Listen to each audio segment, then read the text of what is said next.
Texas Podcast Massacre contains spoilers and adult language. For more horror, visit us at our website at texaspodcastmassacre.com.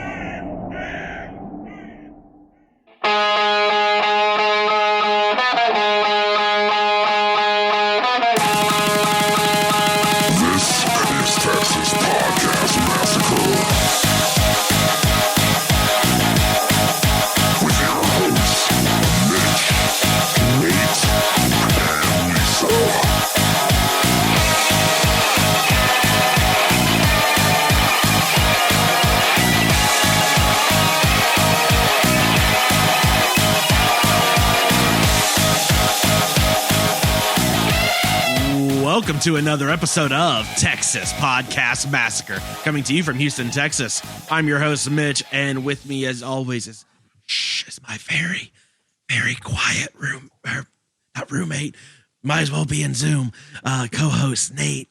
I feel like that was projection. Do you want to be my roommate? We'll be roomies at Fantastic Fest. So do you want to be my roommate? Sorry, I gotta be quieter than that. I don't know. If you and I were roommates, Mitch, it would not be a quiet place. No. I can guarantee you that. It would. We would die instantaneously. Nate, of all the horror movies we watch, I would be dead at the start. Death. There's no chance that you and I are making it further than 5 minutes into this thing. Like, we're dead from the get. Lisa, you have a shot. And of course, joining us is our queen of the unsuspecting victims, hater of horror movies, Lisa. Hey. Hey. Yeah, I think I'd be okay. Yeah, I think fine. I'd be all right. You'd be okay. Yeah. Nate and I dead straight away. So, welcome to another episode of Texas Podcast Massacre, where each week we take a look at a different horror movie and debate a horror-related topic with our unsuspecting victim, who is usually someone we would not consider a horror fan. So this week we are, we've been doing new movies. We just knocked out Spiral last week. We did Army of the Dead another week. So we're doing, a little different kind of films, which is good. And they're all coming out relatively around the same time. It's been kind of a boon for horror. So you AMC stock apes out there that are holding on to your shares and your Tendy, this is they're bringing it back. They're bringing it back. If you're riding the meme stock wave, this is a great time for you. Hey, I'm contributing. I'm loving it. It's great. We're doing our part by showing up. This week we're talking about A Quiet Place Part 2, which should have come out at the very start of the pandemic last year, and Krasinski made the decision to push it until the following year people could go see the film. He didn't want to try to do early release or anything. So we'll kind of talk about that and whether that decision, did it make a difference for you seeing it in a theater versus watching it at home? Because this is one of those ones too that's not a simultaneous. Like next week's movie, is on HBO Max and in the theater, so you have your option. This week's though, you have to go to theaters to see it.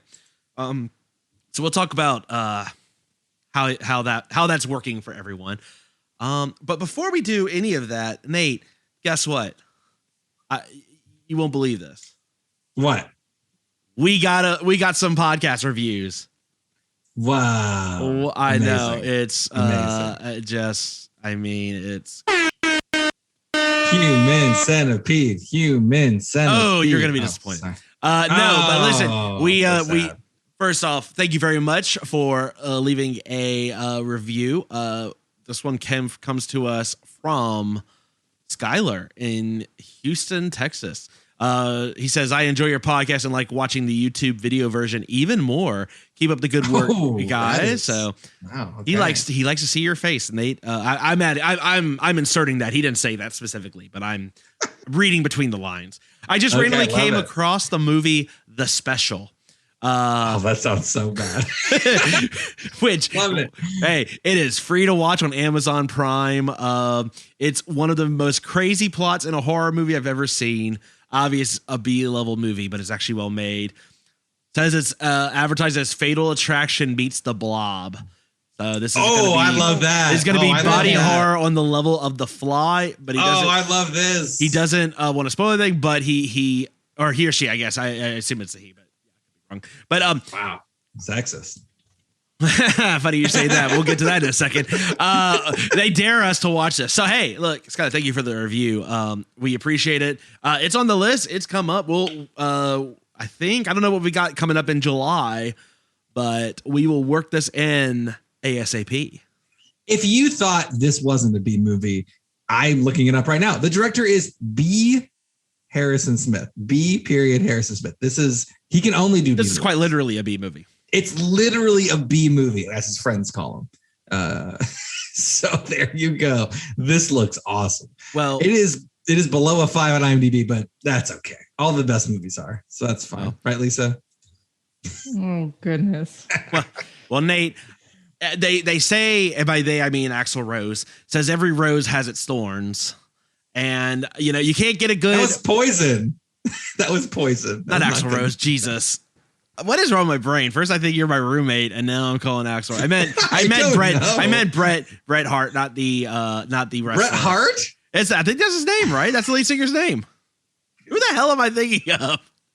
Isn't Bret Hart the wrestler? Yeah, Bret he the is. Hitman Hart? Yeah, no, I know Bret the Hitman Hart. Bret Michaels. Oh, it's you know what? I was getting confused with Shawn Michaels. Bret. You know what? It doesn't matter. My brain doesn't work. I'm an idiot. Moving on. Bret Michaels. This is awesome. Every Mitch needs some sleep. I'm clearly sleep deprived and not on enough caffeine. Bret Michaels would say every rose has its thorn. Because we unfortunately, we got our 5-star review balanced out with a 1-star review on something called Podcast Addict. Okay. So Dave Z wrote back in October, same negative woke bullshit. So Nate, look. Oh, no. Well, look, I know what it is. Look, it came out October 1st. And that was when we re-released Ice Cream Man. And I can only assume that he may not listen to that one, but I can only assume that, look, if thinking that addicts are much better than basements, then I'm okay being woke AF. I think that's what he's talking about. I think I might have mentioned in Ice Cream Man, I might have mentioned like I like multiple ice cream flavors. Maybe he thought it was a diversity thing. I'm not sure. How can you be? I don't know. Is there what's positive woke versus negative woke? I don't know. Look, Ice Cream Man is awesome, and I will not apologize for anything I said. Yeah. I think I was drunk on that episode. I don't even care. It was fantastic. Dave Z, your 1-star review is really a 1-star review for Ron Howard, and Ron doesn't deserve that. Clint Howard? What is happening today? I did that on purpose. I did that one on purpose. Ron Howard. I did that one on purpose. I know it's Clint Howard. This is what you got. And I have, Ice Cream Man in the Blu-ray collection right here. I'm going to watch Ice Cream Man again and look for Ron Howard now. He might be there somewhere. I'll just keep looking until I find him. He's going to be. So look, you know what? We appreciate that. You didn't put a movie in there, so I guess we're not gonna. I don't know what we do for 1-star reviews today. We probably would have still done the movie. I picked the opposite movie. I take a movie on the exact opposite of the spectrum and pick that movie. There you go. So Skylar, you're awesome. Thank you very much.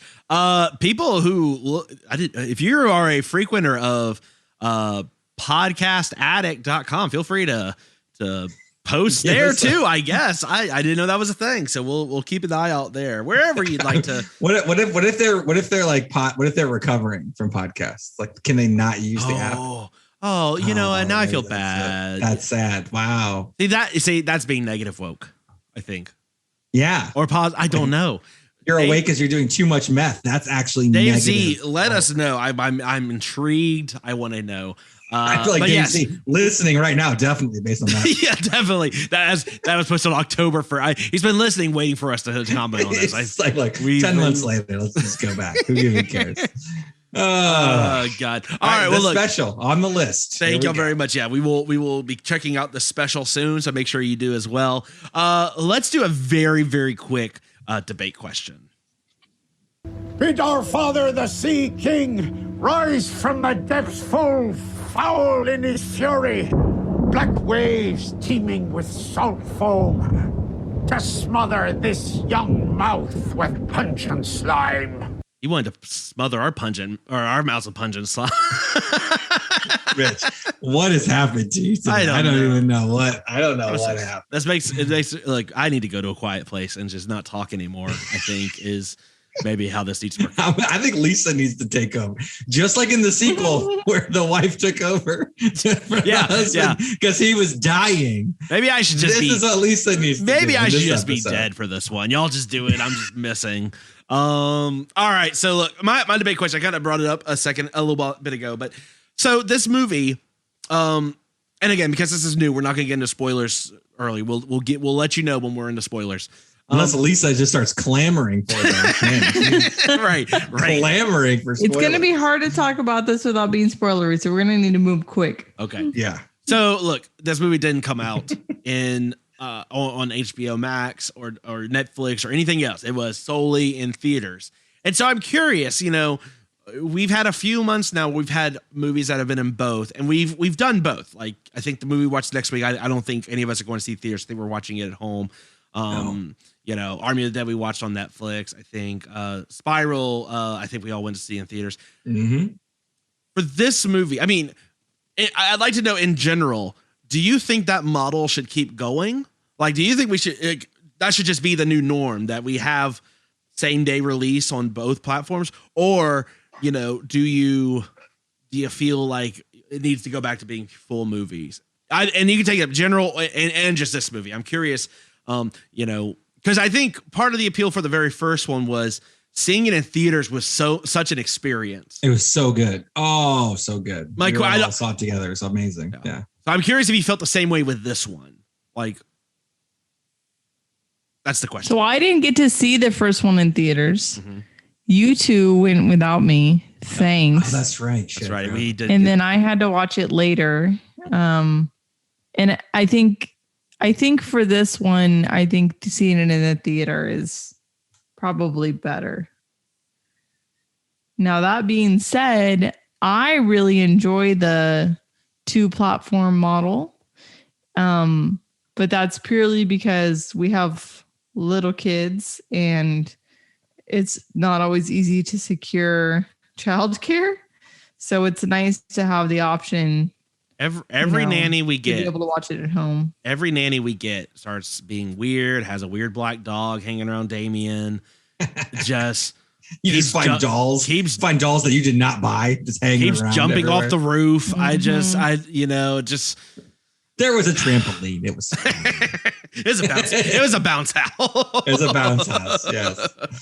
I agree. Although I started laughing when you started, Lisa, only because Nate and I are AMC Entourage buddies. A-list. But in the new thing, like, we're the A-list Entourage. So we can book tickets for each other, but Lisa doesn't have that, so she's not in the Entourage. We had to pay for Lisa's ticket separate. So, wow, I don't know. I don't know. Was just a dig at Lisa. I don't know where that was even going. I don't know. It just made me laugh because, Sorry, Lisa. All right. This is great. Wow, this is like the sleep deprivation episode for you guys, and I'm loving it. Apparently, awesome. I'm loving it. It's because I went running in the heat. But back to your question, though, like next week's movie of the week is The Conjuring. And I greatly appreciate the fact that I'm going to be able to watch it in the comfort of my own home and not have to go to the theater with its extremely loud speakers. Because here I can control the volume. There I cannot. I guess. I don't, I think so let me ask you though, doesn't being at home by yourself make some of these movies, particularly some of these like home haunting movies, kind of creepier? Like there's nothing else. You're fully kind of immersed. I mean, I'm assuming that you're full. I mean, I know you personally are probably immersing because we're in there, but like versus like being in a theater where like you're still hearing people cough or, someone starts laughing inappropriately somewhere. Someone's getting their head chopped off. That's you. Some jerk is laughing inappropriately. A headless body's floating out a window and some jackass is just like screaming, "What the hell is this?" Don't know who could have said that. Yeah. Okay. So you prefer being at home for these? Yes. All right. Well, Nate, what about you? Yeah. So I like what they're actually doing. So for this movie, So this movie, it's in theaters only. And like, I love the theaters. I love being in the theater. This type of movie is a theater movie, right? Sound design, things that you can't really replicate in your house. Your house audio setup is never going to be, as good as being in the theater, unless you're like a crazy person. I'm not. So that is awesome. And, but it'll be showing on Paramount Plus, which is another streaming service, in 45 days after it releases in the theaters.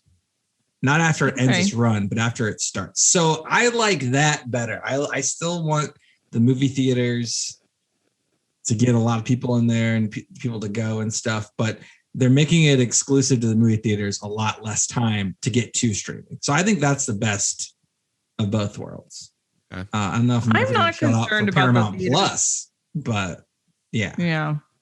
I am not concerned about the theaters going under, because the past few times that we have been, like, we went to see Cruella, and that's on Disney. You could easily get it at home, and the theaters are still packed. So I don't think the allure of going to a theater is going to go away for. That's because it's cheaper to go to the theaters than it is to do Disney Plus, right? Well, yeah, you have to subscribe to Disney Plus and then pay for the movie there too, and it's like $30. That's a weird one. And I guess if you have a bunch of kids stuff, then that's cheaper than getting all the tickets. But if you're like just by yourself or 2 people, it might not even be worth it to do that. So that one's weird. I mean, I don't know. I mean, I like it. I like things getting to streaming a little faster. I do appreciate that, because then, we can't see everything, right? Especially when you have kids. Right. I like that I have the option to do both.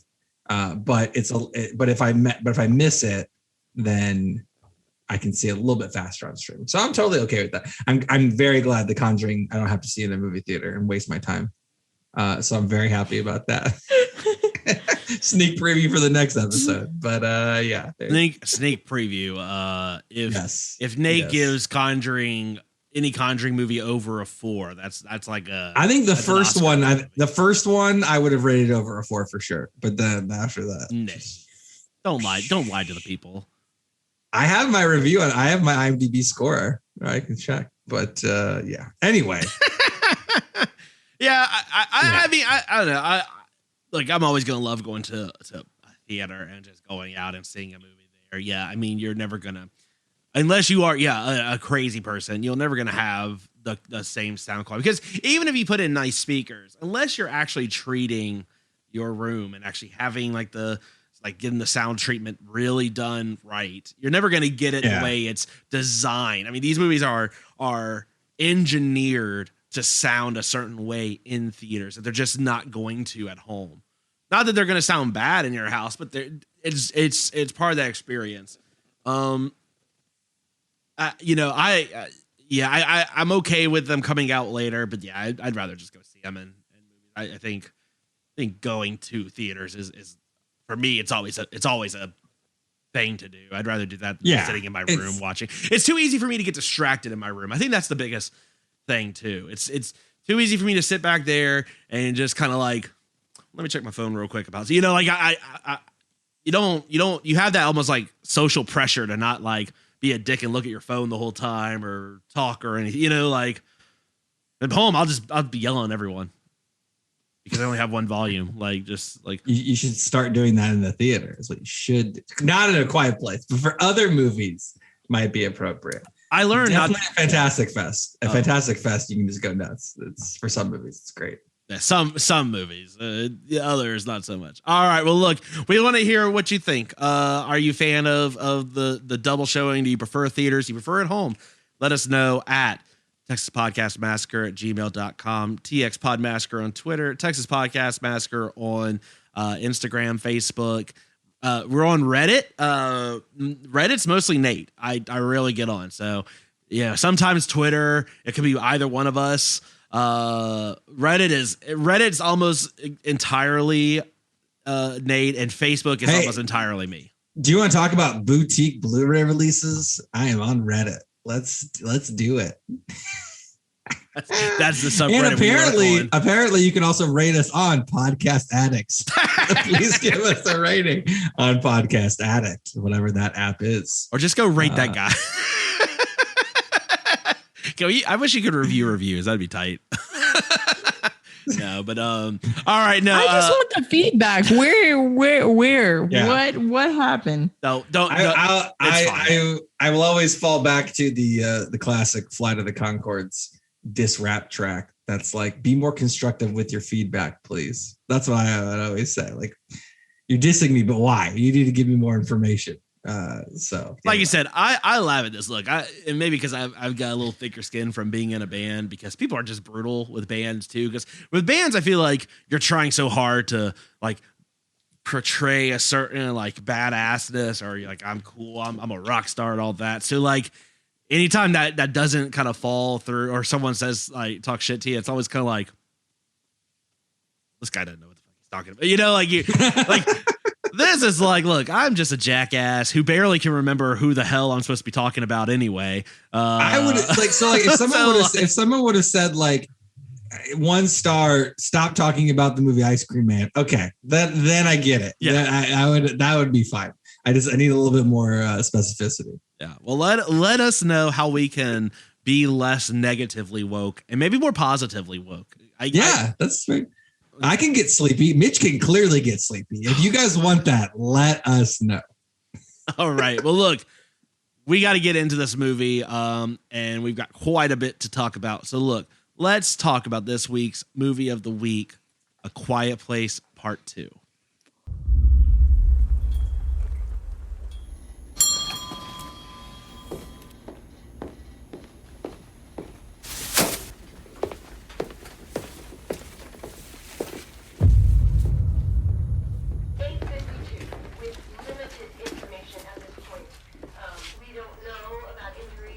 What happened?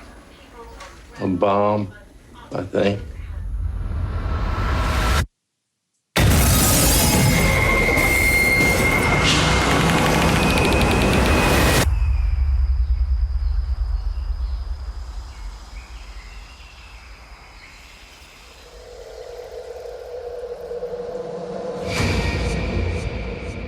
I don't know why you came all the way up here.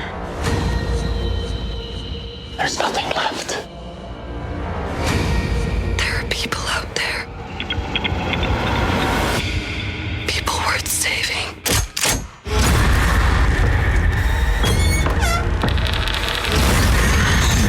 Most people had finally given up hope.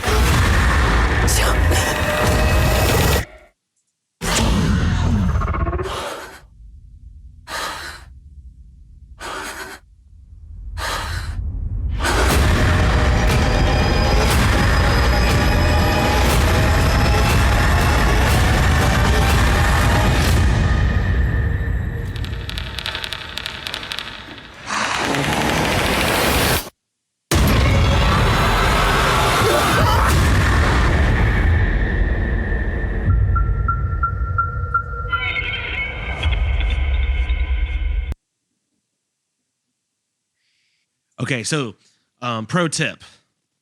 This movie, it's okay to bring a bag of Twizzlers. Unlike the first movie where I brought Twizzlers and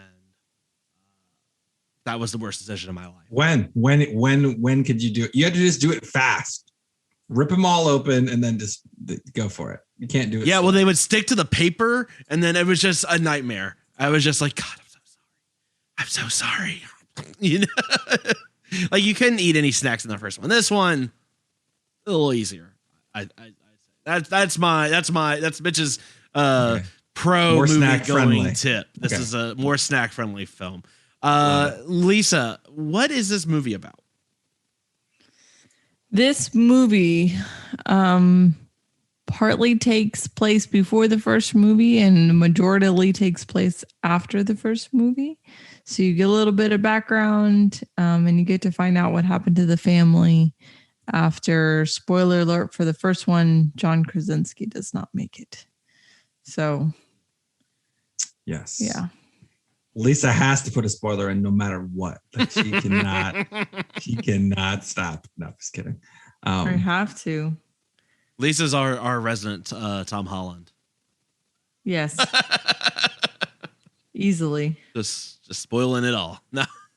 No. Nate, what can you tell us about this movie? Yeah, Quiet Place came out May 28th, 2021.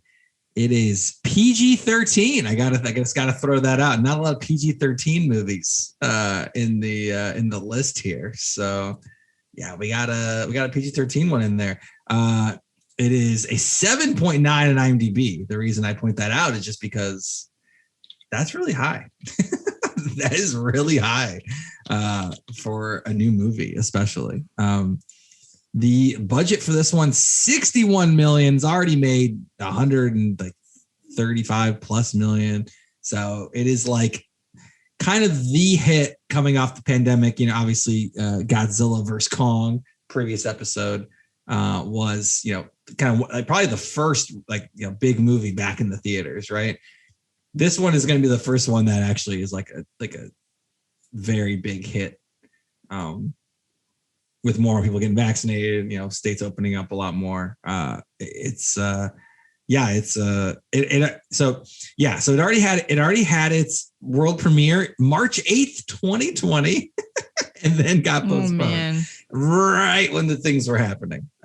So yeah, I mean, it has got, like I said, great reviews. This is being considered, and I know Mitch tweeted this out. This is one of the greatest horror sequels ever, or a very instant classic horror sequel, right? Isn't that the general? Yeah, I mean, if you want me to go ahead and say it, yeah, I think my personal opinion of this movie is it's close to a near perfect horror movie I've seen in some time. I have a very high opinion of this film. So, okay, I'm not going to get into what my final cut would be, but guaranteed it's in the upper reaches. Yeah, and so you know, the movie's directed by John Krasinski, Jim from The Office, who also directed the first one. You know, they originally had pushed this back, obviously, from right when the pandemic started. It's supposed to be in September of this year. They moved it up to hit Memorial Day. Seems like that was a smart move. So did that. Yeah, like I said, everything's going great. You know, they got the shorter time frame going to streaming. So probably going to try to hit the double dip, you know, get everyone in the theaters, Memorial Day weekend, right? Everything like that. Then get the streaming bump on Paramount Plus, which I don't even know what that is. But it's a streaming service. So there's that. So, you know, Quiet Place 1, I think we all thought was good, right? Quiet Place 2 is getting very good reviews, and we'll obviously get into spoilers and what we think about it at the end of the episode, but is doing well. They already got not a direct sequel to this movie, but a spin-off movie coming in 2023. So there's a quiet verse, the place verse. Well, I don't know what you would call that. But there's going to be at least 3, probably 4 films. So really, yes, in the universe. So yeah, it's going to be next one's a spinoff, and there'll probably be a Quiet Place 3 at some point because these movies are making money. Spinoff of what? Of who? A spinoff of so it's going to be another. It's going to be the Fear the Walking Dead of the Quiet Place universe. Totally separate spinoff story in the universe. That was maybe not the best. Well, sorry, that might have. It might be better. Don't worry, Lisa. It might be better than that. Might have been a terrible thing. To maybe calm me down a little bit. The director of that spinoff movie is going to be Jeff Nichols. Jeff Nichols directed Mud with Matthew McConaughey. That's kind of Matthew McConaughey's kind of reestablishing like I'm a serious actor movie back in 2012. He did Midnight Special, Loving, which was very good. And so he's like more of an indie director getting a Quiet Place movie. So it could be good. Interesting. So yeah, it'd be intriguing at least. So 2020. The what? Sorry. 2023, you said? Yes, 2023 for the third. I was hoping you were going to say it was a Cillian Murphy spinoff. Probably not. It sounds like you're a big Cillian Murphy fan. Just a bit. Gun to your head. Cillian Murphy, Chris Hemsworth. Who you got? Who you got? You got to pick one. Oh. Jeez. That's rough, Nate. I didn't think it'd be that difficult. This is awesome. I don't know. You don't know. It's that close. Know. Damn. Yeah. All right. I like them both. I love it. All right. Wow. Yeah. Okay. Wow. I'm shocked. I think. Yeah, I'm also shocked. I mean, I'm gonna let you finish your facts here, Nate. But when you get into the Cillian Murphy list of movies, let's chat a little bit because. Okay. All right. Okay. Yeah. Get there and then we'll talk. I have a thought. Okay. All right. Wow. I might have just broken Lisa. Nate stumbled onto that one. Yeah, I don't know what happened there. Anyway, yeah. So John Krasinski, the director, obviously he's been in The Office, a bunch of things. His wife, Emily Blunt, she's not even really the lead in this movie. The kids are the lead, which is awesome. Yeah. Which I like quite a bit. They shift the focus a little bit. Obviously, Lisa already ruined it. John Krasinski's character is not around anymore. Oh, thank you. So it's the mom and the kids, and this time the kids take a little more center stage. Love it. The progression of that was good. But supposedly I'd read in an interview that he said he really didn't have an intent of coming back to do a second one. He thought the first one was done. And that's what everyone says. I know, but I think he said what he came back for was if the focus was on not on Emily Blunt being the lead, but on the focus was how big is the Brinks truck you're backing up into my driveway. I think that was a factor, but you got to say that. No, so of course, so sure. But yeah, his wife Emily Blunt is one of the main leads. She was in obviously the first Quiet Place movie, the horror movie Mary Poppins Returns, for sure. Mary Poppins is a straight up horror film. So kids are like, she's back. I will fight anybody. Mary Poppins is a horror film. She was in Edge of Tomorrow. She's in the Edge of Tomorrow sequel. Live, Die, Repeat, and Repeat is going to be the sequel to that, as rumored, but it's definitely happening. She was in it's barely a horror movie, but the Benicio del Toro Wolfman movie from 2010. She's been in some stuff. Devil Wears Prada, that's basically a horror film too. But she's been in a couple of things. And then you got the two kids. The kids haven't really been in that many movies. I would say Noah Jupe, who's the son, was in Honey Boy, the semi-autobiographical Shia LaBeouf movie, which he was actually very good in that. So I highly recommend that. And he was in Ford versus Ferrari as well. So he's been in that's a great movie. A couple of things. That guy's been a little bit more. And apparently he was in one episode of Penny Dreadful. So that's a horror tie-in right there. We got do I say Irish heartthrob Cillian Murphy in this one? He is obviously famous for one of the classic early 2000s horror movies, 28 Days Later. Also in one of the classic 2000s horror films, Sunshine. Okay, so that's where just pause right there, Nate, because this is what I'm going to say, because it just hit me. I think that Cillian Murphy is the one actor that I've seen in the most horror movies. Does that make sense? Horror movies. Well, because I've seen 28 Days Later. I've seen Sunshine. Now I've seen Quiet Place 2. I cannot think of another. I mean, you guys help me. I can't think of someone else I've seen in three separate. I'm not counting the same. Like you can't count, Sigourney Weaver and Aliens, because that's a whole franchise. Sure. But in three distinct worlds of horror, I've seen him. I think that's the most. How many Clint Howard movies are you familiar with? And the interesting thing is, sorry. The other interesting thing is I saw Sunshine and I saw 28 Days Later before I ever knew either of you. Yep. So I mean, those are some of the few and far between horror movies that I saw way before I even knew you guys. So it's interesting. I've been a fan of his for a long time. Yeah, no, yeah, and he's a very good actor. He was the Scarecrow, horror-esque role in the Batman movies, I would Fantastic say. Job. The most horror character in the series, probably. That kind of counts. He was in, I mean, this isn't a horror movie, but the movie The Wind That Shakes the Barley is amazingly good. Highly recommend that.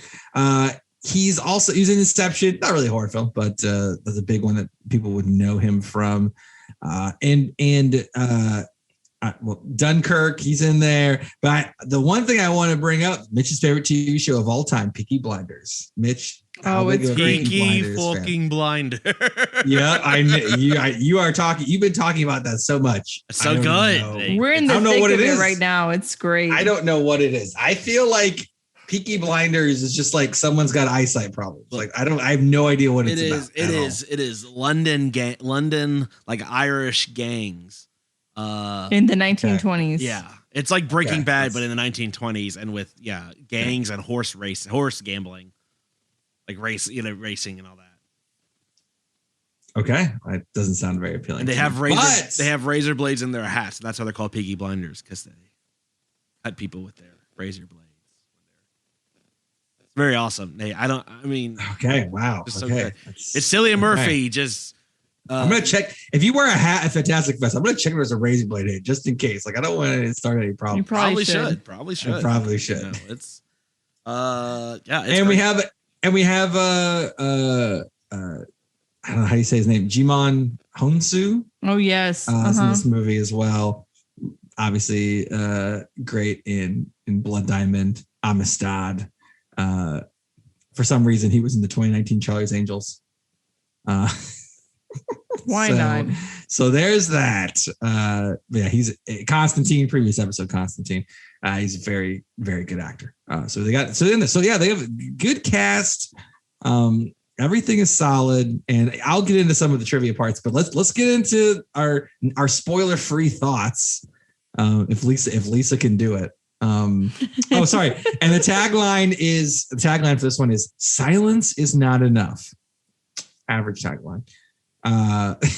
Or negative, depending on how you think of it. So general thoughts. I think we're all fairly positive. Anything else you want to get into before we get into the spoiler section? I thought it was great.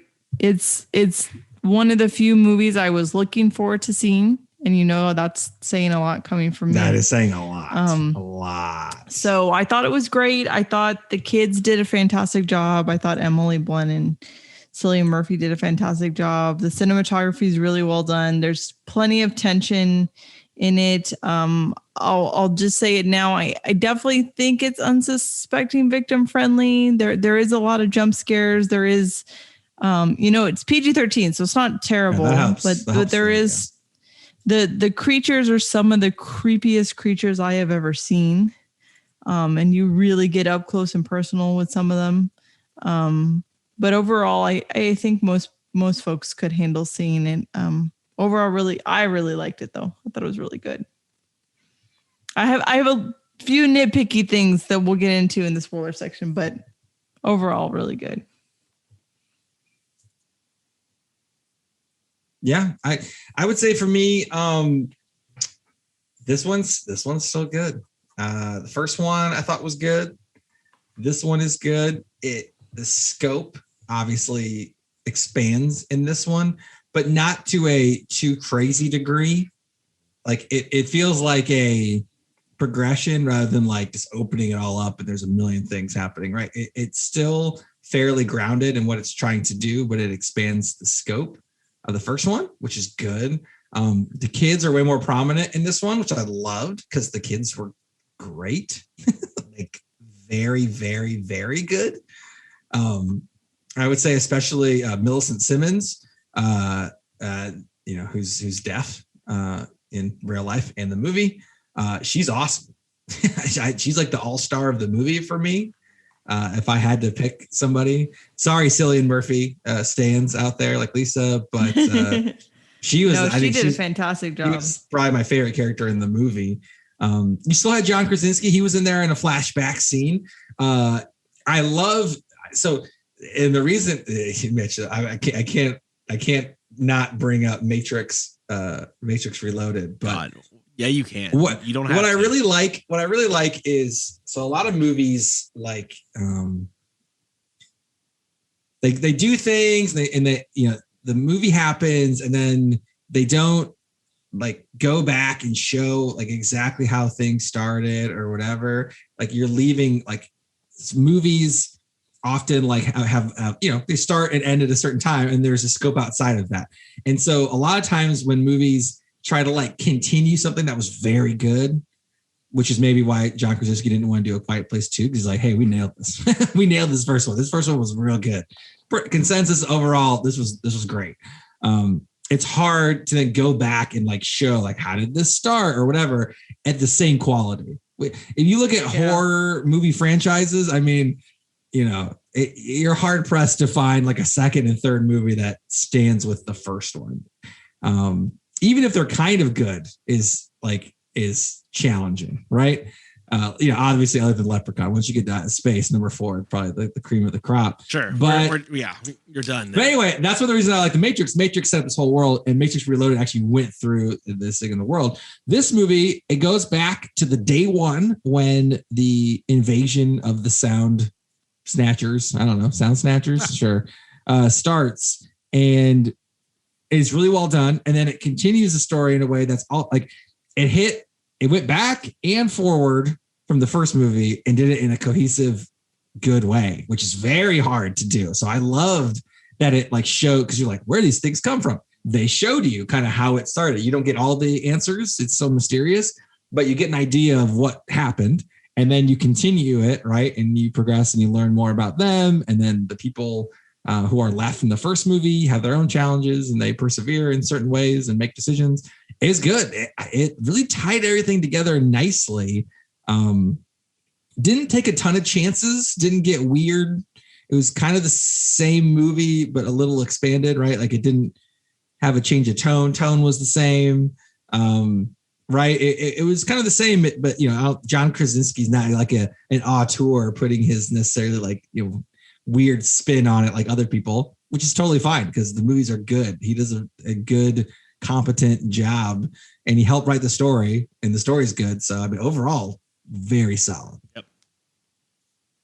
What about you, Mitch? You said this is the greatest movie that's ever existed. So what else can you say about it? Non-spoiler. I mean, look. This is the Peaky Blinders of movies is what I heard. Well, look, no one goes into a sequel expecting it to be better than the first, right? Mm-mm. You're already going in with, somewhat impossible expectations, right? Yeah. At the same time, you're at the same time knowing that it's not going to be as good as the first, but yet still expecting it to be something different and better than what you saw originally, right? So you're like, yeah, it's almost all sequels are always at that sort of disadvantage. Particularly when the first one's such a big hit. This movie just expands on the original concept so well. I think from start to finish, you are totally gripped, immersed in it. You're on the edge of your seat. For a PG-13 horror film, right? It is. You are just tense the whole time in a very similar way as like an Ari Aster film would get you, right? Like you are the whole time, and there's, because of what you know from the first movie, in your head, they're not safe, right? Any one of these people could die. You reasonably, you think, things happen, right? Or it could be, it's not going to be like a normal horror movie where it's like everyone's just picked off, right? Yeah. But no one's safe either. And so I think having that already established in the first movie really helps to make this movie even better. I think you hit it right. The opening going back to how it started and still not giving a clear explanation of anything, just that it happened. It's still even better, right? There still leaves options and openings there. I think the creatures don't ever overstay their welcome at any time. You do see them a lot more in this film, but the creature sign is so cool. Yeah, and they don't overdo it at any point. It's just really well done. And I don't think I've seen a movie where I've had so little to nitpick at the because for good movies, especially for like really good movies, you're always going to find something to nitpick or something that's like, well, that was dumb. Why would they do that? There's very little of that in this movie. And so that's what I think it is as close to a perfect horror movie as I've seen in quite some time, for that reason. Yeah. I think we have, this is, we are in total unison here. This is weird. No. I don't know how you feel. Well, I'll break it up next week. Don't worry. But next week I feel like we'll be more contentious. No, but yes. I mean, I think it's good. This is good. This is praise for John Krasinski. This is good in a way like a Steven Spielberg movie is good. It's like everything's cohesive. Everything's super well done. Things all tie together. He's not necessarily putting his like stamp on it. Like, this is who I am. It's just it's a very, very well made, well told movie. This could even stand alone. It could. This could stand alone. Yeah. And obviously knowing the first movie gives you, insights into the characters, maybe why they make choices and things like that. I know I was on Reddit and someone was like, why did this kid do this thing at this time? That was so stupid. I'm like, first of all, this person's a kid. Second of all, in the first movie, they were showing, hey, he's got a huge anxiety problem. Yeah. And that can be triggered by certain things happening, which we'll get into. So it makes sense because there is a cohesion across the movies and things do come across. You could stand alone on it. I recommend seeing the first one if you can, because the first one's very good. But you can see it by itself, but then you get more out of it, like with the backstories and things. That's all still relevant, which is really cool. I do like that a lot. I don't know. There are so many ways this movie could have failed and sucked. Let's be honest. You see that trailer, and this could have so easily strayed into Walking Dead, not nihilism territory. Yes. This could have so easily gone through any other cliche or trope and all that. And it's not to say it doesn't employ this, but I think it does it. Just the execution is so damn good from everything, from music, from lack of music, from the acting, from all the kids. I mean, everyone is on point in this, and that's why. Like, just having a good concept will get you so far, but if you're executing like this, I mean, any movie they're gonna come out with, if they're doing this kind of thing, they're all gonna be just printing money in gold. Yeah. Printing money in gold. Wow. Yeah. That's roundabout. I don't know how that works, but printing money in Dogecoin. So Lisa, Lisa, gun to your head. Best movie, first movie or second movie? What do you got? I want to get that out of the way before we get into the spoilers. Oh heck, I think this one. Dang, Mitch, you think it's the second one also? Second one, easy. Wow, no hesitation. Wow, no hesitation. What do you think, Nate? I still like the first one slightly better, but I really like the first one.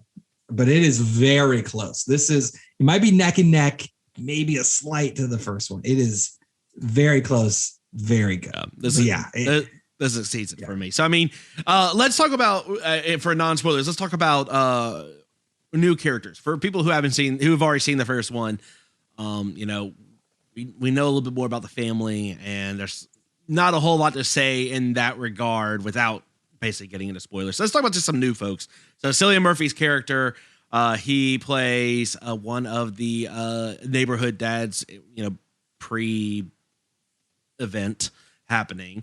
Pre-event. And they find him in basically like he's living out in a bunker, basically. What did you? I mean, I liked him. You know, there's always a worry of when you add a new character dynamic and how they're going to do it. And, you know, they made him, he's very grizzled in this movie. So you Peaky Blinders fans, this is not Lisa a very close. Lisa didn't care about the This grizzle. is not a very no, it was fine. I didn't mind it. It was fine. All right, come on. It's clean shaven, not clean shaven. Nate, it's fine. Nate, it's those baby blues and the accent. That's all she cares about. The face, important, but not the most important. Am I right, Lisa? Yeah. I'm not wrong. It's what I'm hearing. I'm not wrong. So is there some sort of like hidden Cillian Murphy poster like above a bed? It probably won't be hidden. How bad is this? I'm waiting for some movie posters to come in because I've got some signed. I've got a signed Rodriguez and Tarantino poster I'm putting up from Death Proof and the Grindhouse movies.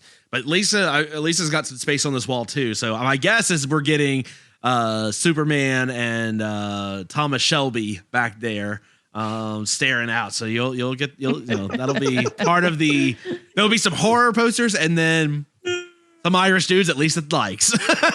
You know? All right. This is awesome. Yeah, I'm in on this. This is great. I'm expecting just there to be some sort of like locket with Cillian Murphy, like Lisa opens up the locket. When you open it, it's just his two eyes just staring at you. It's not even like his whole face. It's just the eyes of Cillian Murphy just staring at you. I thought he was good. What'd y'all think about Cillian Murphy in this movie? He's good. What do you think I thought? He's all right. You know, objectively about the plot, Lisa.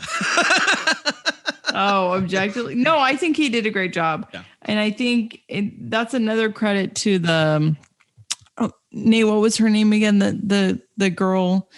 Oh, Millicent Simmons. Millicent. I'm sure it's not easy as a kid actor coming in and having to go against somebody who's like way more experienced and stuff. And she held her own and did they're pairing together in their whole storyline, and we'll get into it, but it was really well done. Yeah. It was really good. So yeah, they worked really well together. Now, Nate, you as a horror fan, I want to ask, did you know, I mentioned kind of feeling tense and I had legitimately, I didn't know who was going to survive this film, if anyone, right? Yeah. Can I ask, were you as a horror fan, did you find this movie scary at all? Were you in that same sort of tense? It was very tense. It was very tense. This movie seemed like it had a couple more jump scares. Sure.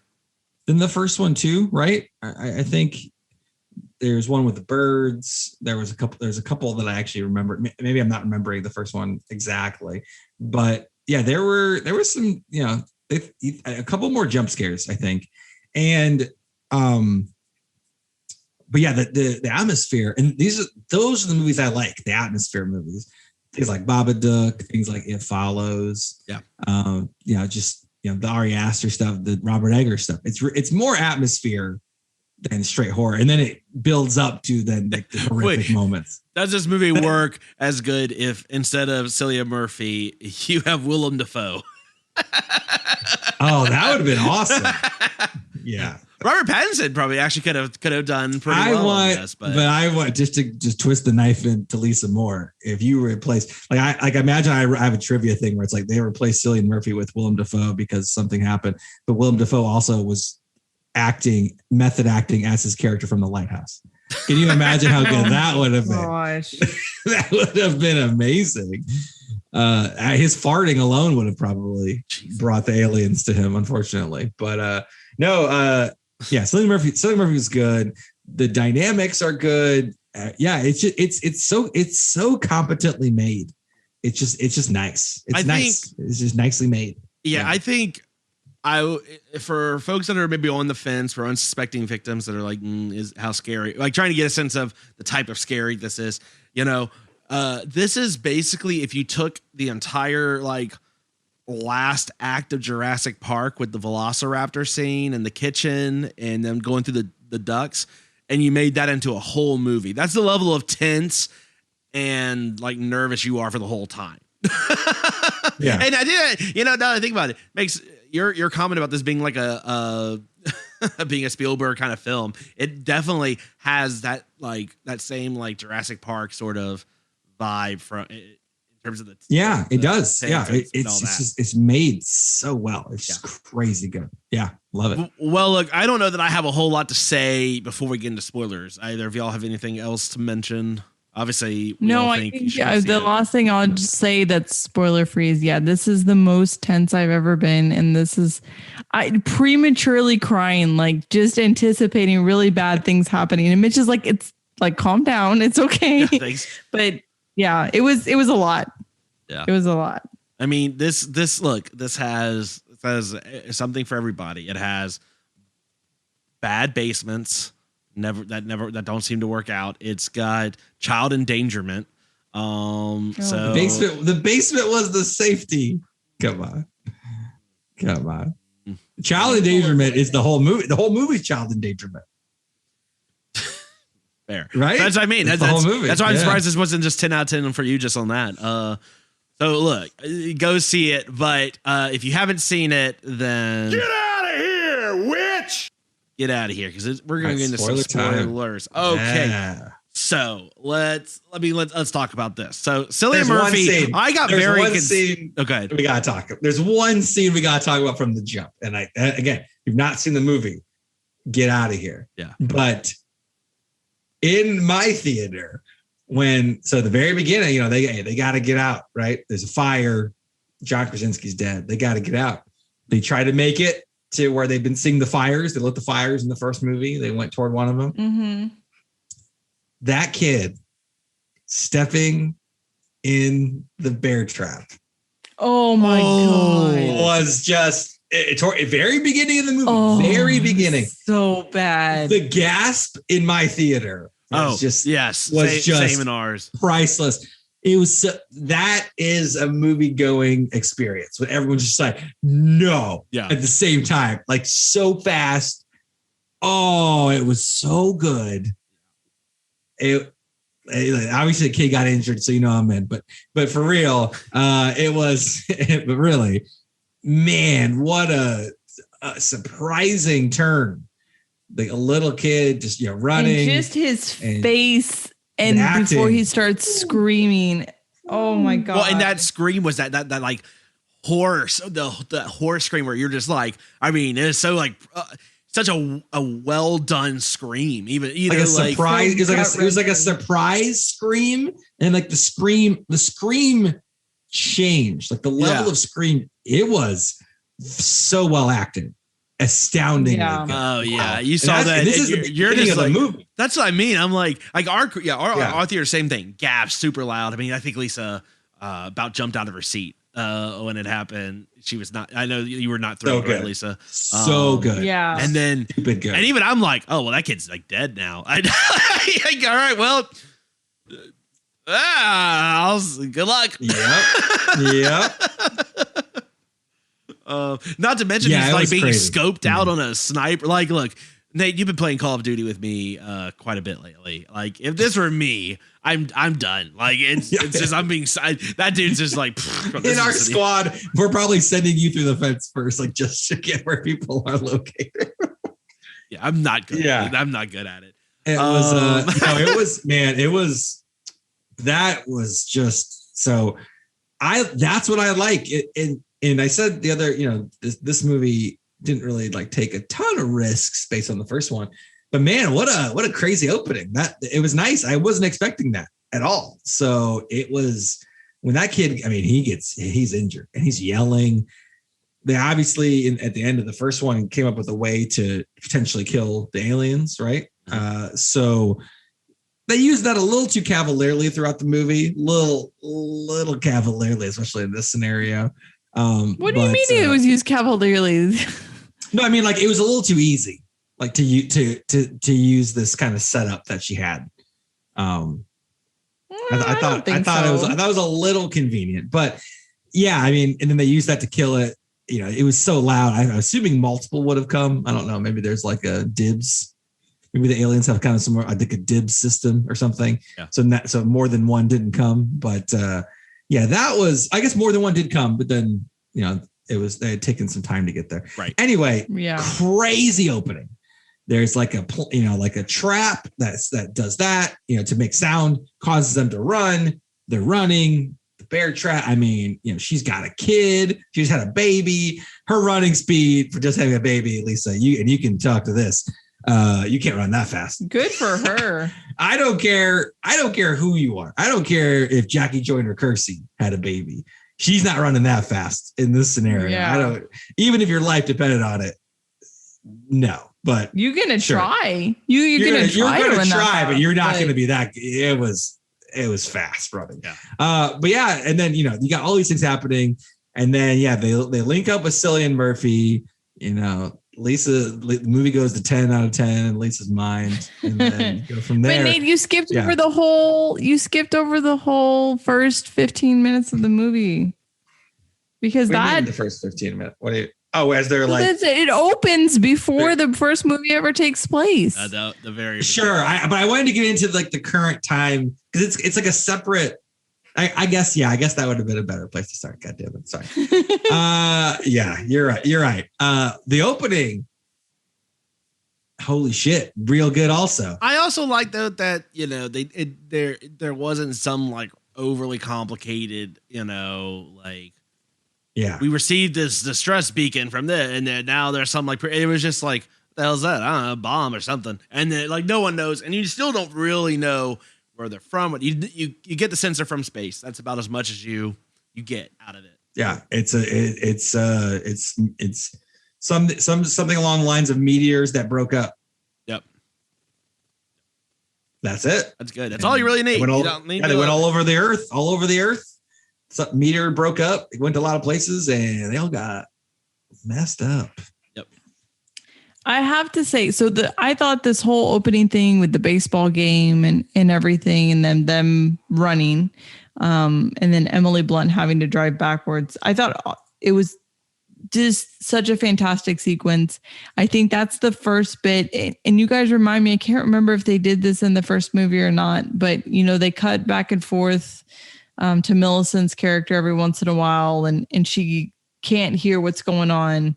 And I thought that was just so brilliant that she's like, everyone's running in chaos, and she's like, "Whoa, wait, what?" So yeah, she's like in the car, just like hanging out, chilling. Yeah. So just really, really well done. That whole opening sequence to kind of catch you up to what's been going on. But yeah, and I liked, with the kid, so with them both kind of split up. So Emily Blunt with her son, or with both sons, and John Krasinski with Millie, like having that sort of back and forth between them as they're like passing each other on the main street in this small town when chaos is just going off was, I thought, a really, really cool touch.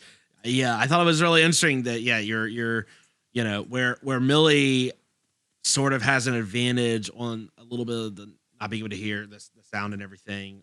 Why she becomes so important later on in the show, but in the beginning of this, right, she's at a total disadvantage because everything's going nuts. She's not hearing things coming after or right behind or anything like that. Sitting in the car with a radio on or all that, this drawing noise, like no sense of what's it's. I mean, that was maybe the hardest scene too I've watched in a movie in a while too, was that they're hiding in that restaurant and no one knows, right? But you as the audience, but you as the audience knows, right? Because that's why it's so genius. That's why I'm so glad they didn't do this in the first movie. That they did it in like later on. Because the first movie you don't know, right? Second movie it's like, oh no, she doesn't know to turn her phone off. Like turn it off. Don't no beep, no talking. That's Yeah. Oh man, those kids are just like, nope. You're all getting flung 8 feet away. You're dead. They have a bigger budget in this movie, so they show the aliens more. The aliens look good. Yeah. It's they're insanely creepy. It's a really Mitch and I are always talking about, hey, we like the practical effects. Practical effects, when possible, are the way to do it. But the budget they got for this and however they set it up was real good. So I can't knock it because it looked great, and they show him more. This is another thing I love. Things are like, they don't show often, but they're like there and menacing, right? Sometimes when you show them, it's underwhelming, right? But like as Lisa said, these things look great. So you're good there. Then when you start showing them more, you run the risk of just like, oh, well, I'm just like fatigued. Like if you keep seeing things over and over, they become a little less scary. The Cloverfield effect, right? Yeah, exactly. Oftentimes, right? This didn't really have that happen. It was that, you keep seeing them and the tension just kind of keeps happening because they don't overdo it, but it's enough to remind you the menace is always there. And one slip up can mean you're just done. It's struck a good balance, which again, the balancing acts on like 100 different levels in this movie were very challenging to pull off, and they did such a good job. I mean, crazy. The creatures reminded me of the bugs from Starship Troopers, which they did too. Well, God damn but I know, right? Same for me. Well, but they to Starship Troopers' credit, that still looks good today. I mean, we see other monsters that have come out that like look like horse shit now. Like it just look at Starship Troopers 2. That came out after. That looks like no garbage. one looked at that. I did, and 3, unfortunately. Is that on your wall back there? No, it's not. The first one is, yes. Other than that, nothing. Yeah, but oh man, I mean that opening scene. I mean her driving. I think she did that in like one take. That reverse driving stunt. Like, wow. Yeah, so that stunt. John Krasinski's done a bunch of interviews and stuff on it. Basically, he pitched the stunt. It's like, oh, the people got to be in there. The people got to be in there. Real truck, 40 miles an hour, special brakes, all kinds of shit, right? For the cars. And yeah, I think that was the first take where she goes, oh my God, not scripted. Oh my God, this thing's coming at us. Yeah, I mean, you got kids in the car. You got to the stunt got approved. They had it all planned out. It's very safe. It looks amazing. One of the best shots in the movie. Easy. Yep. It was great. The opening scene was how did he pitch that to her? How did they're just sitting at dinner one night. He's like, so honey, I really thought of this great scene for the movie, but you're going to have to drive backwards at 40 miles per hour. She's like, oh, okay. Yeah. Well, I think supposedly. Wait, do I have to actually drive? Oh, not really. It's controlled by someone else. Oh, then that's fine. I don't have to do anything. Cool. Yeah, that would have been quite a conversation. It's like, all right, I'm going to throw a bus at you. I'm throwing a bus at you, but it's going to look real cool. That's probably how it started. No. Yeah, I don't know. It's Well, I don't. Well, that's like I think from the interview I read. I don't think he told her what was going to happen. He was just like, seriously, do you want to practice the scene? And she goes, nope. I want it just to come at me so I react exactly how I'm going to react to it. Oh, wow. Because apparently he said in an interview, he's like, oh, no, I may have just ruined my marriage with it.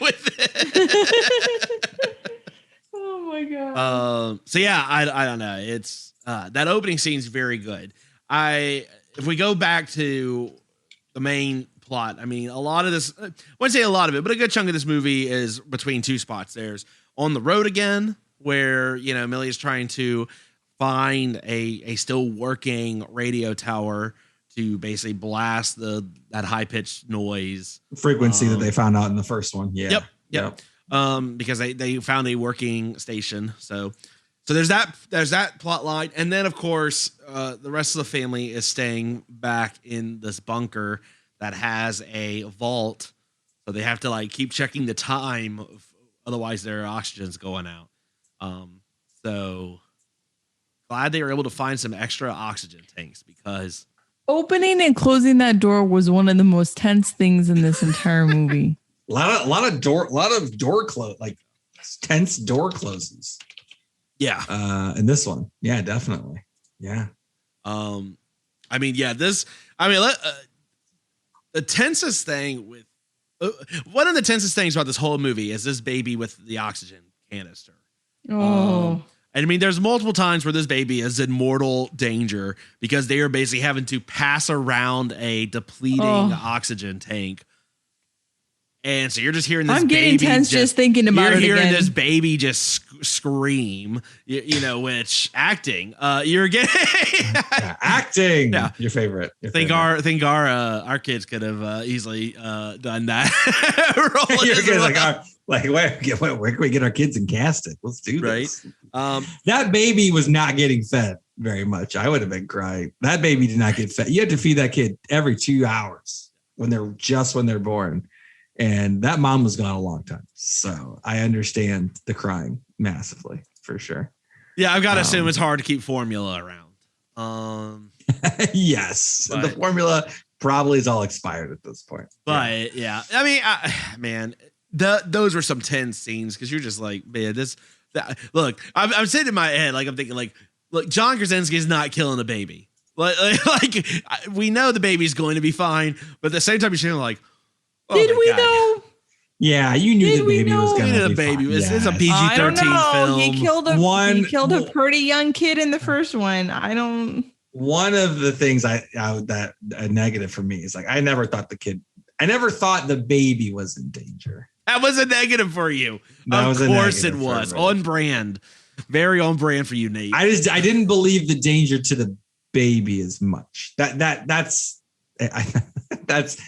maybe one small dig at the you have no heart, Nate. I have all kind. When kids do things now, man, it really. I don't know, Nate. I could have just as easily have seen this gone. Millie succeeds, but her family died, like because it took so long. Yeah, I could have easily seen that scenario playing out, and the family kind of dying off screen. Nah, they weren't going to do that. They had the emotional arcs for all the characters. I didn't think that they were. I mean, obviously, probabilities, would have pointed one way, but there was still. I wasn't. The fact that I wasn't 100% sure, I think, speaks to at least the level of discomfort in this movie in terms of what they were going to do. That would have been dark. Yeah. To show like an empty radio, like at the end. Yeah. That would have been a dark ending. You're right.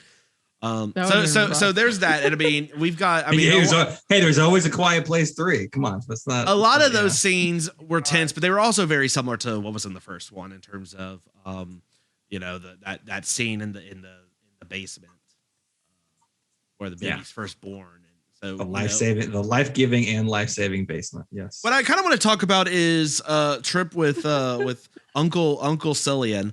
It was The Last of Us. There's a whole train thing, which what I liked about this train scene was it showed that Millie, to your point, right? You were saying like, oh, it's so easy. And it was easy when it was all of them and the mom was able to kind of help with the gun and they kind of worked as a team. When it was her by herself and that creature's coming at her and she's trying to like load the gun and hold her earpiece to it and she's missing and she just can't load the gun fast enough.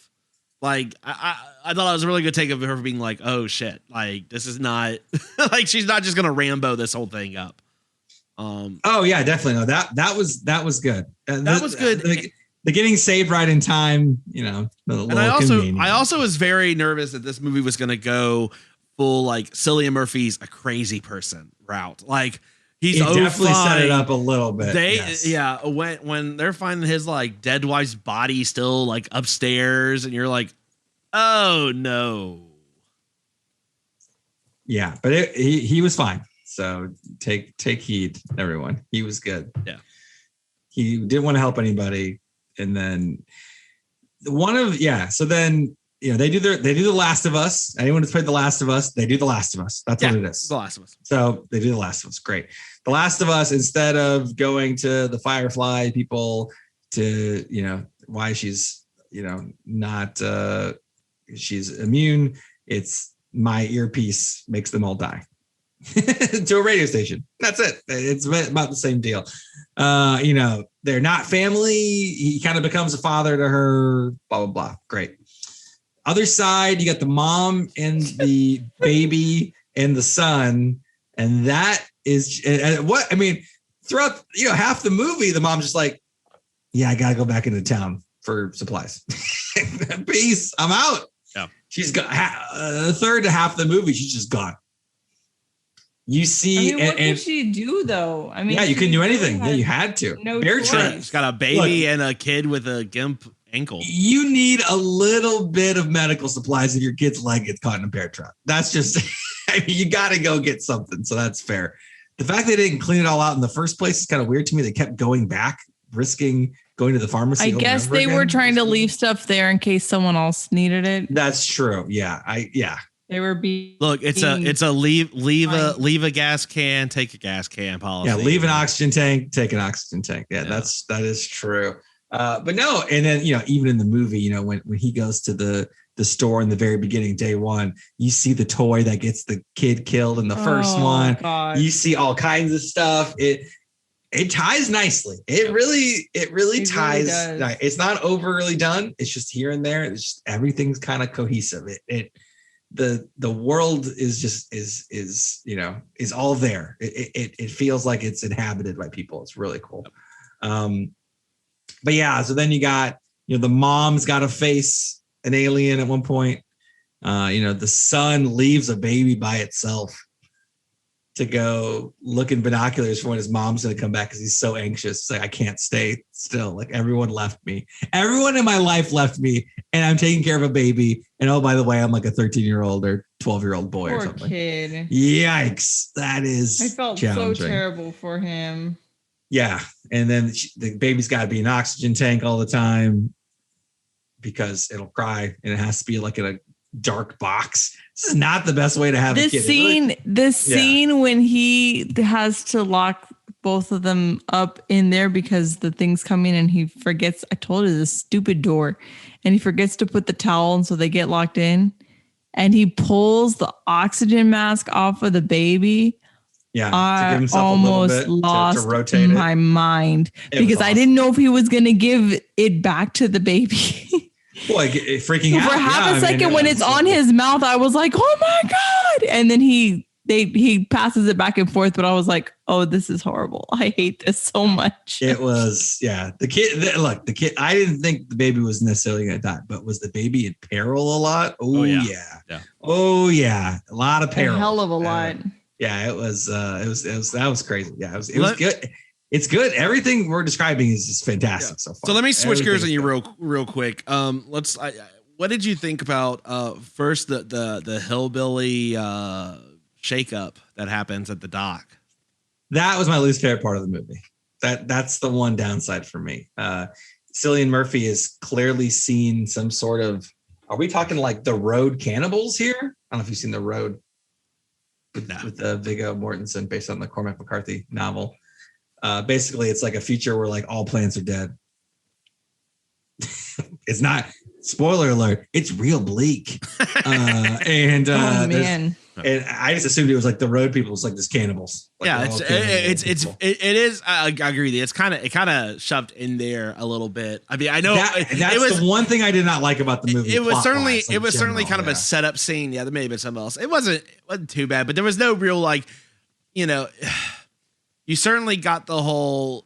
Cillian kind of did set it up by saying, like I've seen what people are like now. You don't know what other people are like. They're not all people aren't worth saving. Yeah. So okay. There's some shitty people out there. I mean, this was a setup. This was a setup. The creature getting on a boat, and for us to learn that they can't swim. So we did learn some new information about these creatures. Yeah, that's the one part where I didn't feel like it fit. Like everything else fits so well. This one was a little.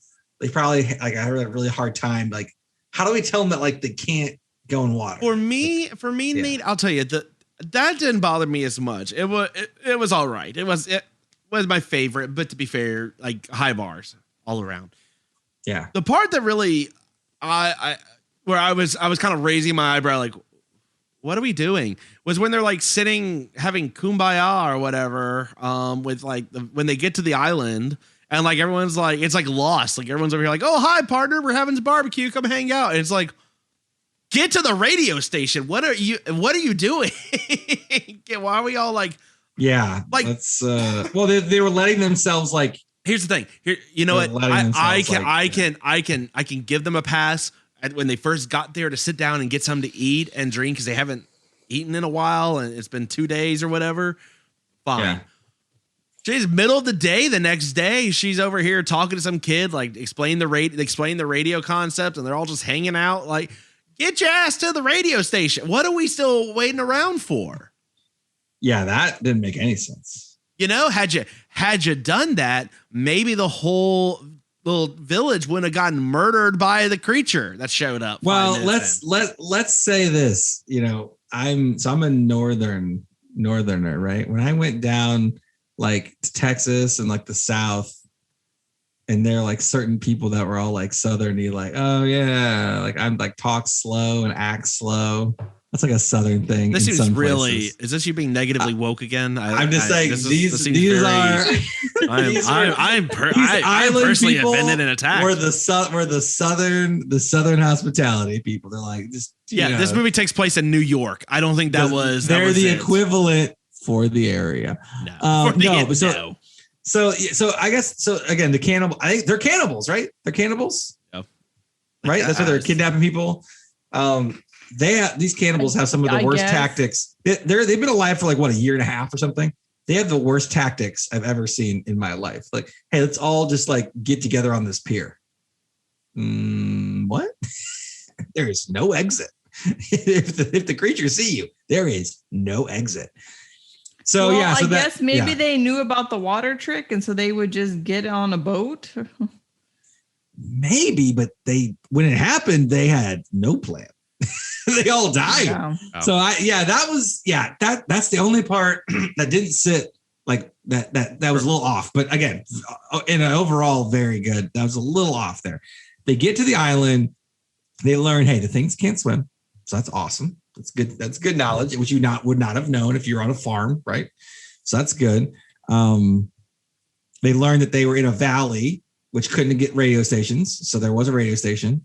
So that's good. So when she took her dad's all his radio frequency notes that he was compiling and whiteboards and whatnot, that came in handy. That was good. They got there. Everyone's just like chilling, and it feels real weird, right? It feels real weird. And then you know that one of the boats that went adrift from whatever, the tide would take it right to the island, and then everyone starts getting murdered. That scene with Cillian Murphy discovering the boat and then hauling it back is just such a classic horror movie scene. Get in the house. And like everyone, what did he say? Like, move, people. Yeah. He had like, and what was cool about the acting there is that he had like softened, and he had talked to, the girl he finally kind of accepted some of the stuff that had happened. Yeah. And he was like starting to like, I can see a loud, no, it's all gone. Like, it's all great. We have a chance. Everyone's going to get murdered. Oh no. Yeah. And then it all happened. Yeah. It was crazy. They did Jimin Hunsu dirty. He was in the movie for like 3 seconds. Oh, real dirty. Very smart. Gets the kids in there. Those kids are way more obedient than John Krasinski, Emily Blunt's kids. So figure out your stuff after you murder all the things. You got to work on that a little bit. Those kids get in there, they get quiet, and they're good. They're good to go. They're set. He then, does the car, honking the horn, gets the thing out. Very smart. And then as soon as they get there, he's like, well, let me not close this door and go look on this edge here. Oh, you're dead. That sucked. They did him a little dirty there. So Mitch, the ending. What do you think about the end? So we're setting it up right about the end. What do you think? There's like 2 or 3 things going on. They're juggling them. How did you feel about how it ended? I mean, you're sitting there watching, the family like just trying to keep the creature from attacking them in that vault because the door is open, and it's just like trying to swipe them in while she's trying to break into a DJ booth. It was fine. It was tense. This movie ends the same, kind of at the same way the original does, where it's just, they've got the next thing done, and it just sort of abruptly ends. And in that first one, in the first movie, that ending I think worked really well because it was her basically Emily Blunt pumps the shotgun, and you're like, all right, badass. They know how to do stuff now. All right. Great ending. This one, it was just kind of like, it's playing on the radio. End. It's like, okay. I could have used a little more of a, I don't know, even if it was just like some scene of like another, like you saw another radio set and you saw like someone else's hand. That's what I was going to say. Turning on or something would have been just a little bit more so that, it's not just like. That's 2 movies in the theater in a row, Spiral and this. The Spiral's ending was more abrupt. So not quite that bad. But yeah, 2 movies in a row, like the ending, like maybe they didn't know exactly how to end it or what. But yeah, it cut a little too fast. They tried to do the same ending they did in the first movie, effectively. And it just, it doesn't land as well as the others. It's a fine ending. I'm really splitting hairs here with it. It could have just been a little bid more to really just stick that landing a little bit. It kind of like had a little bit of a hop when it landed, right? It didn't quite fully stick it. Lisa, what'd you think? It sounds like you kind of felt the same.